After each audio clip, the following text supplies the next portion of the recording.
Unser Prophet sallallahu alaihi wasallam hatte vor seinem Prophetentum an dieser Messe teilgenommen und dem berühmten Vortrag von Qus Sa'ida al-Luadi zugehört, in dem dieser die Einheit Allahs betonte und erklärte, dass bald ein Prophet kommen werde. Auch nachdem er zum Propheten ernannt wurde, besuchte er diese Messe, unterhielt sich mit den Menschen und lud sie zum Islam ein. Vor dem Islam gab es auf der arabischen Halbinsel unterschiedliche religiöse Überzeugungen. Anfänglich herrschte der monotheistische Glaube, das heißt der Glaube an einen einzigen Gott, Allah, den die Propheten Abraham a.s. und Ismail a.s. lehrten. Die Kaaba war das Symbol dieses Glaubens. Im historischen Verlauf traten in der Region Überzeugungen wie das Judentum, Christentum, Zoroastrismus, Sabianismus und Polytheismus auf. Jeder dieser Glaubensrichtungen gewann in unterschiedlichen Teilen der Halbinsel an Stärke. Abgesehen von diesen Glaubensrichtungen gab es Menschen, die Hanif genannt wurden. Diese wollten die Religion des Propheten Abraham a.s. lebendig halten und glaubten an einen einzigen Gott, Allah. Diese Gläubigen waren nicht nur weit vom Judentum und Christentum entfernt, zudem waren sie auch keine Polytheisten. Sie kämpften auch gegen die heidnische, polytheistische Überzeugung.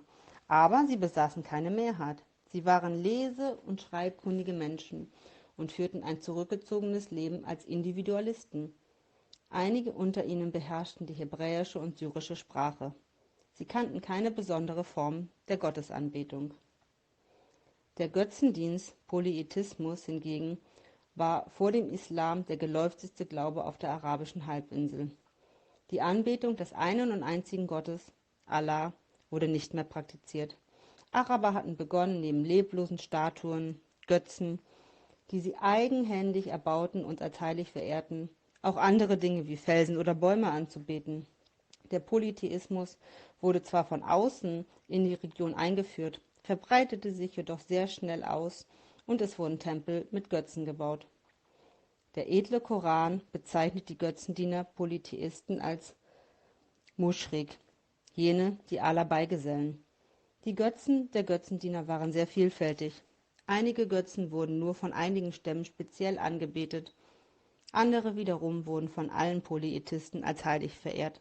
Zum Beispiel wurden Götzen namens Menat und Usa von allen polytheistischen Arabern als heilig verehrt. In einigen Regionen gab es Götzen in Gestalt von Pferden, Löwen und Frauen. Abgesehen davon waren das Innere und die Umgebung der Kaaba auch mit Götzen gefüllt. Die größte dieser Götzen-Statuen, deren Anzahl bei 360 lag, hieß Hubel. Hubel war eine Statue aus rotem Bernstein in Menschengestalt und wurde aus Syrien in die Kaaba gebracht. Die polytheistischen Araber verehrten ihre Götzen auf unterschiedliche Weise. Sie riefen sie an, warfen sich vor ihnen nieder und umrundeten die Götzen. Zudem legten sie Gelöbnisse für ihre Götzen ab und brachten Opfer dar. Manchmal zogen sie Orakelpfeile, die vor ihren Götzen lagen, und holten sich ihren Absichten für eine Tat entsprechende Weissagungen und Entscheidungsurteile. Aber manchmal kam es vor, dass Menschen wütend ihre Götzen beleidigten, wenn die Orakelpfeile kein Urteil ergaben, das ihrem Vorhaben entsprach. Es gab sogar Leute, die Götzen aus Halver verehrten, die sie selbst geformt hatten und diese dann aßen, wenn sie hungrig waren.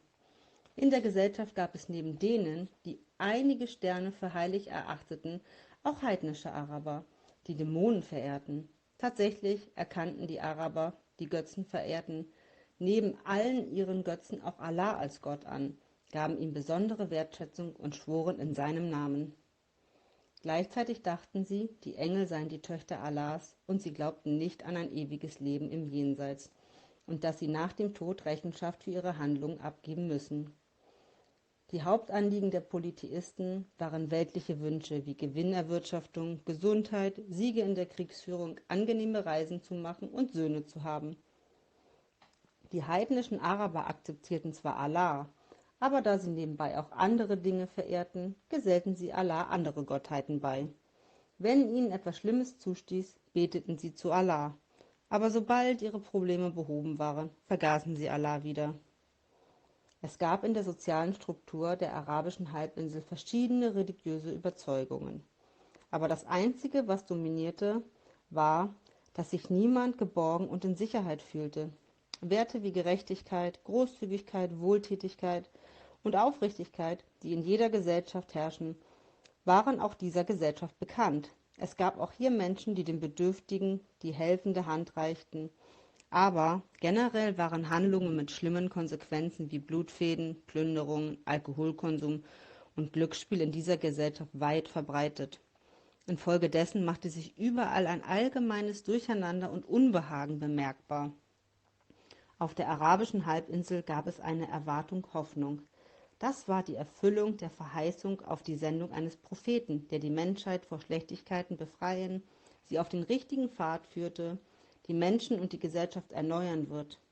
Diese Erwartung war neben den führenden Geistlichen der christlichen und jüdischen Gemeinden auch auf der ganzen Halbinsel verbreitet.